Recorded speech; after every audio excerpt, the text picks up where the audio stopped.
Hey guys, welcome back to the channel. If you're new here, hi, my name is Emma. I've been an English tutor for 5 years and I'm also an avid language learner on the side. Today we have a video idea that was suggested by one of you guys actually, by unpeufrançais, who talked about the fact that they had spent a lot of time learning English. They've reached a decent level, probably like a B1 or B2-ish, but they struggle with pronunciation because it was something that they did not focus on from the get-go. Now, is it possible to fix your pronunciation once you're already so far into this language? And if so, how do you go about doing it? And to that I say, yes, it's possible to fix your pronunciation no matter what stage you are in your language learning journey. Even if you've already made strides in your English, still be able to fix it.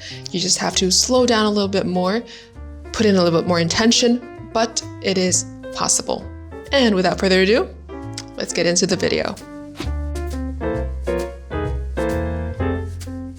There are a whole myriad of reasons. For me, the first and highest priority is the fact that at the end of the day, we're learning language to communicate. When you have clear pronunciation, it allows you to communicate a little bit better, a little bit more effectively. It can help to boost your confidence and your sense of commanding respect, although that's not always the case. It can be a little challenge for yourself for your own self-fulfillment.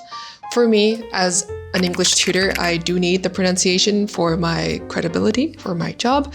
And you could also practice certain pronunciations or accents as a little fun party trick, if you will, as long as you use it respectfully. I find that a lot of intermediate students do get a little bit discouraged when they realize that they have to tackle pronunciation all over again. But I would like to offer you this mindset to consider. You want to forget everything you already know about the pronunciation rules of English and act as if it's a brand new language. But here's the good part. You already have some vocabulary and some grammar under your belt. So if you think about it that way, you're kind of already ahead of the curve. So in a way, half the battle is already done, right? It is definitely possible to work on your pronunciation by yourself with online resources, which I'll talk about later in this video. But you're probably clicking on this video because you are aware that you have some poor habits that you want to fix. In which case, I would suggest that you find a tutor or someone else to help you identify the sounds that you really need to work on. Your first option would be to get a native speaker to help you identify the sounds that you're mispronouncing. But they probably would not be able to tell you how to best improve upon those sounds. Now, your second option would be to get an English tutor because not only would they be able to help you identify the sounds that you're mispronouncing, but also the best ways to fix them. And if you want to go one step further, I would suggest finding a tutor who also speaks your native tongue to a certain extent, because they would understand the differences between the sounds that are present in your mother tongue and the sounds present in the English language, and how to best bridge that gap. Okay, this is the tutor's corner for any tutors who are watching this video. If you're working with pronunciation with your students, I would suggest to first of all give them an initial assessment. It's really simple. Just give them 1 or 2 pages of a book to read aloud and record it for you. Now, with this recording, you're going to want to identify all the sounds that your student will need to work on. And for your first lesson, try to pick the sound that if your student works on this, they will get the most bang for their buck in terms of how much time they're using to practice. In other words, if the student fixes this one sound, it will change their pronunciation by miles. During your first lesson, observe how well your student is able to grasp this sound. And if there are any other sounds that you need to work on that you hear, pick that as material for your next lesson. Rinse and repeat.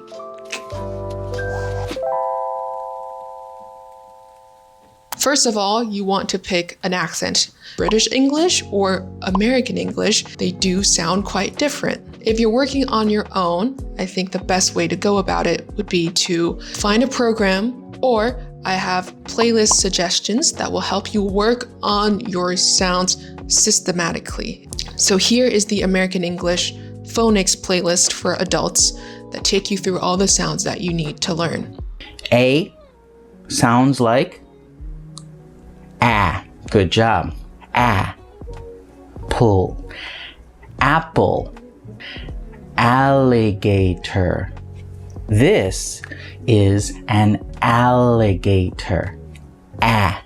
We also have a playlist from BBC that teaches you how to speak British RP, or received pronunciation, or what you associate that posh British accent to be. This is a long vowel sound. It's pronounced ooh. Now you try. Repeat after me. Ooh.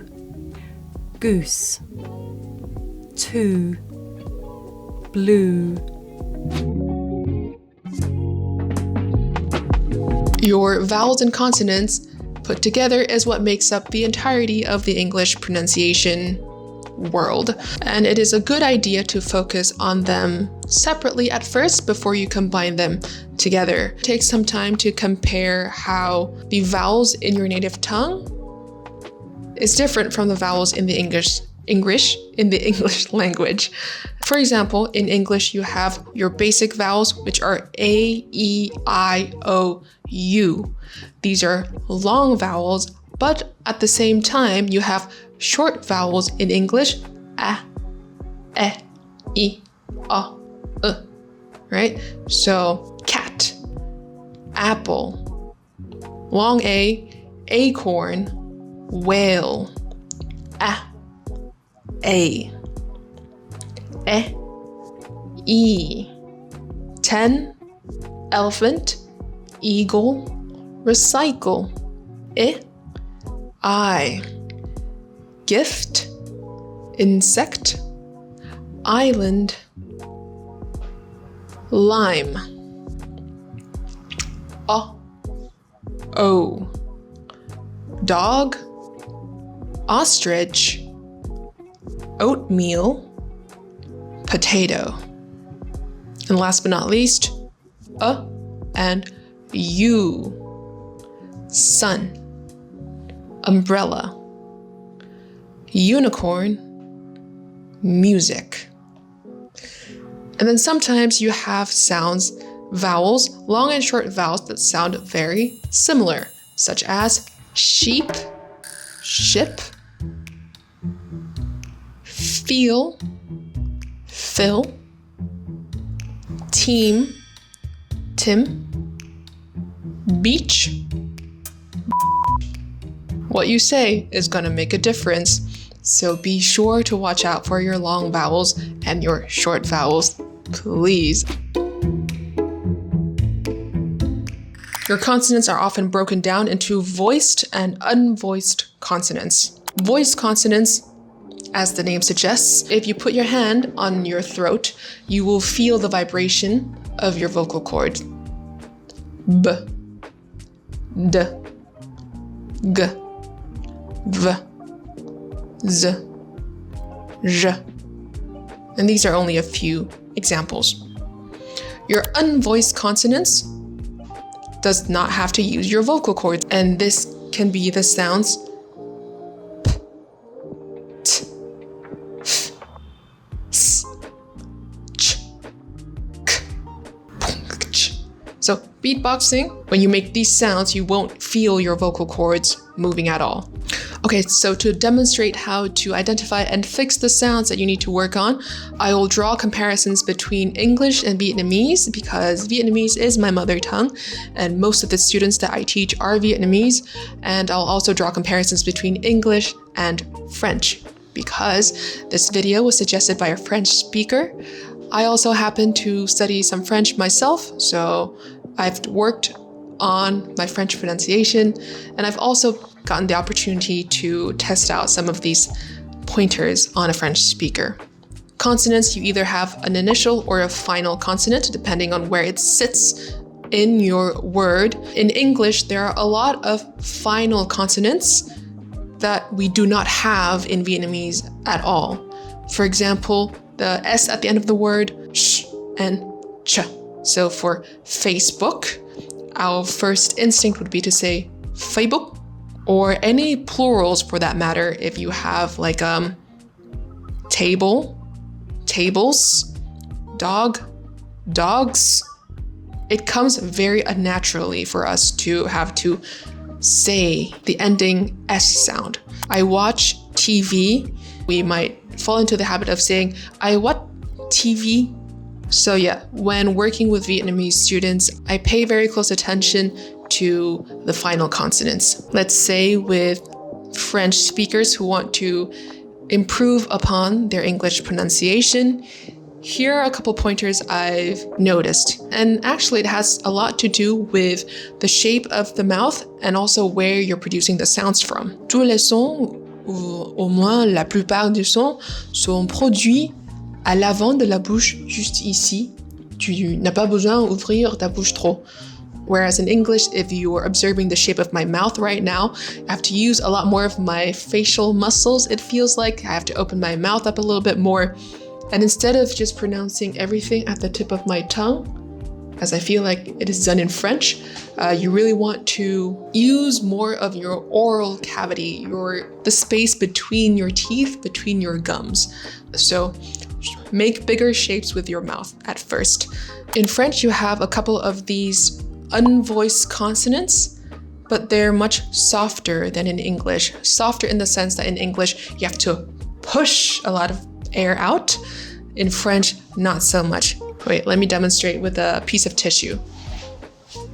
This was actually something I learned in my Mandarin class when my tutor was teaching me how to pronounce the Chinese consonants properly. In English, park, push, play. Do you see how much air is being pushed out in English?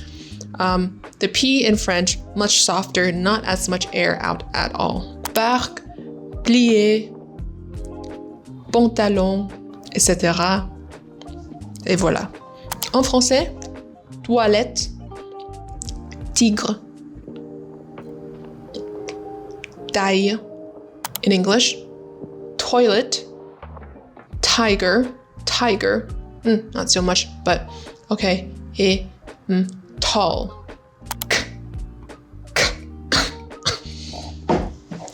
En français, camion, coton, couleur. In English, kite, car, color. K.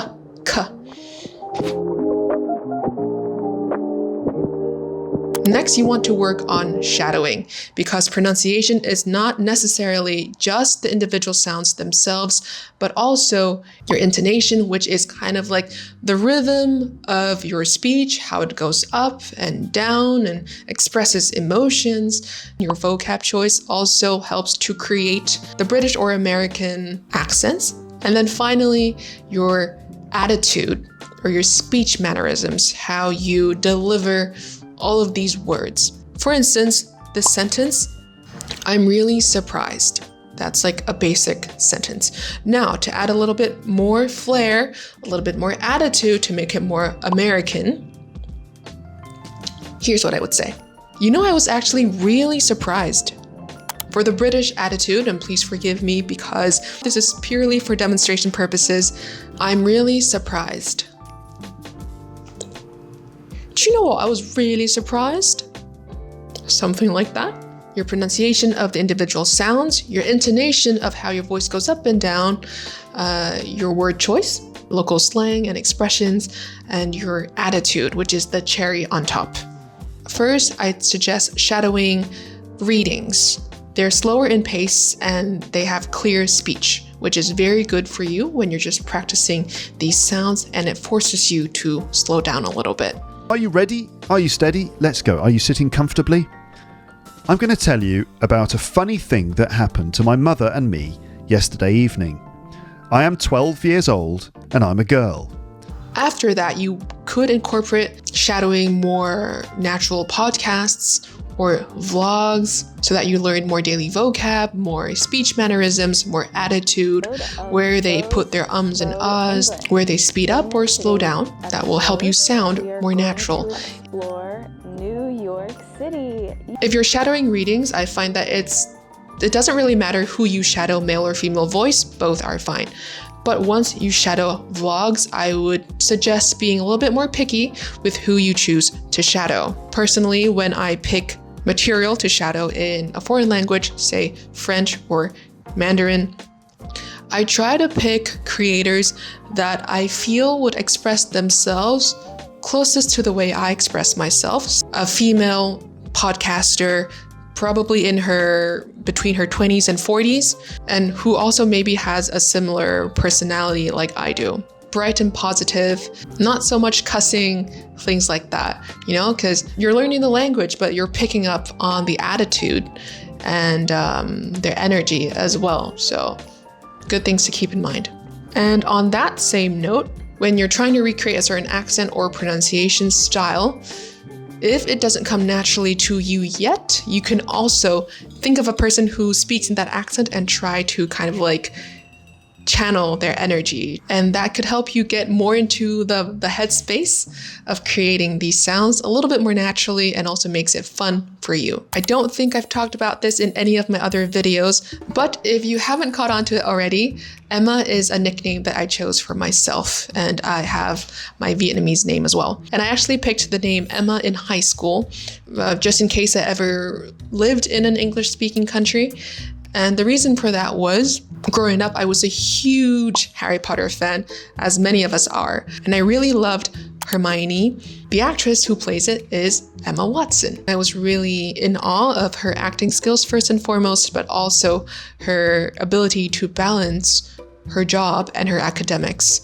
And I guess just her overall outlook on life, her attitude, her personality really resonated with me. And so I picked that namesake. I think that's how you use that word, namesake. I'll say 12 years since I've picked that name, and to this day, I'm still very happy. Emma Watson has bloomed into a wonderful, beautiful person inside and out, and to me, it is an honor to have that nickname to share those values as well. So today I thought it would be fun to shadow a little bit of Emma Watson to make it full circle. Like for me, I've been using English for the better part of 20 years now, and for the last 10 or so years, my accent has been more American. So let's try to recreate a British accent. Okay, this is how you want to shadow. So headphones, AirPods, whatever you have on hand. And now the key is one ear in, one ear out. One ear in so you can hear the audio, one ear out so you can hear yourself. Let's begin. Oh, it was so strange. It was so emotional. It was so strange. It was so emotional. Fix the sounds as you go along. It was so strange. It was so emotional. It was so strange. It was so emotional. Seeing Noma's performance. Seeing Noma's performance. Seeing Noma's performance. Seeing Noma's performance. Seeing Noma's performance. Seeing Noma's performance. Okay, full speech. Oh, it was so strange. It was so emotional. Seeing Noma's performance. Noma's performance. In a way that I had not anticipated. At all. I went to the play like really just like, oh no, this will be great. I'll be interested to see. And didn't even realize until she walked in the room. And just spontaneous just burst into tears. It was such an emotional moment for me. I can't tell you. But it made me. It was such a relief. Oh, I'm already channeling more of Emma Watson now, I feel like. I mean, it's not there yet. There are lots of other slower videos, but that was just to demonstrate that you can totally fix your accent. You can think of it as a game almost, if that would motivate you more. Now to recap this pronunciation episode. First of all, understand why you want to fix your pronunciation. Get into the mindset that you're learning a new language, but you already have your vocab and your grammar in check. So you're already ahead of the curve. Try to find a tutor if you can to help you identify the sounds that you're mispronouncing. After your initial assessment, you can either keep on studying with the tutor so that they give you constant feedback and you can save a lot of time from repeating these mistakes and focus more on creating better habits, or you can break away from your tutor and work with these playlists that are, again, linked in the description below to fix your sounds and your pronunciation.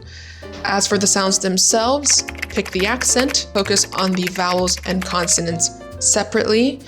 Try to figure out how those sounds differ between your mother tongue and English before putting them together to create the entirety of English pronunciation. And then you want to start shadowing to work on the trifecta of intonation, your word choice, and your attitude or speech mannerisms that really ties everything together. Again, resources are all down below. There are male and female voices, different readings, or vlogging channels that I recommend, or really you can choose whichever vlog or podcast channel that you really like. And yeah, my friends, the world is your oyster now. You have everything that you need to fix your pronunciation as an intermediate or advanced learner of the English language. Now it's time to maybe set an intention. How much time do you want to dedicate towards your pronunciation on a weekly basis? Maybe, like carve out some time in your schedule dedicated to this practice. I have total faith in you that you can do it. It will take time, maybe even a year, to really change the whole way that you say a language, that you speak a language, right? So have patience. You will see little strides of progress, and your progress will continue to compound and compound until one day you turn back and you realized how much you've grown, how much progress you've made in your pronunciation, how much clearer you can communicate.